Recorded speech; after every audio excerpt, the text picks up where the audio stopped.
নমস্কার, আমি শ্রেয়া আর আপনারা এই মুহূর্তে দেখছেন বাস্তব নিউজ। দেখুন সে বিস্তারিত খবর শুধুমাত্র বাস্তব নিউজে। আপনার নাম বলুন। আপনার নাম বলুন। আশরাফুল আহমেদ। এই গাড়ি তো পুলিশ থেকে গাড়ি আপনার, আপনি কিসে রাখবেন, কিসে কাজ করেন? গাড়ি দাদার নামে। দাদার নামে আপনি চালাচ্ছেন? হ্যাঁ। পুলিশ জায়গা গাড়ি নিয়ে দাদা বাড়িতে আসছে। আলাউদ্দিন আহমেদ।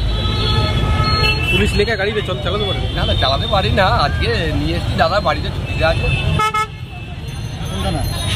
নরেন্দ্রপুর। মহেশতলায় পথ দুর্ঘটনা ও বাইকের দৌরাত্ম্য এড়াতে কাকভোর থেকে পুলিশের লাগাতার নাকা চেকিং। ছাড় পাচ্ছে না পুলিশ লেখা বাইকও। ডায়মন্ড হারবার জেলা পুলিশের মহেশতলা ট্রাফিক গার্ড ও মহেশতলা থানার যৌথ নাকা চেকিং শুরু হলো কাকভোর থেকে। প্রায় 2 ঘন্টার মধ্যে বাটা মোড়ে 50টিরও বেশি হেলমেট ছাড়া বাইক আরোহীদের ধরে দেওয়া হয় কেস 1000 টাকা করে। পাশাপাশি দাদার পুলিশ লেখা বাইক নিয়ে হেলমেট ছাড়া ঘুরতে এসে পুলিশের হাতে কেস খেলো ভাই। বাদ গেল না পুলিশ লেখা বাইকও। আজ সারাদিন এই ধরপাকড় চলবে আর আপনারা সেই ছবি সরাসরি দেখছেন শুধুমাত্র বাস্তব নিউজের পর্দায়।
আমাদের চ্যানেলটি ভালো লেগে থাকলে লাইক, কমেন্ট, শেয়ার এবং ফলো করতে অবশ্যই ভুলবেন না। ধন্যবাদ।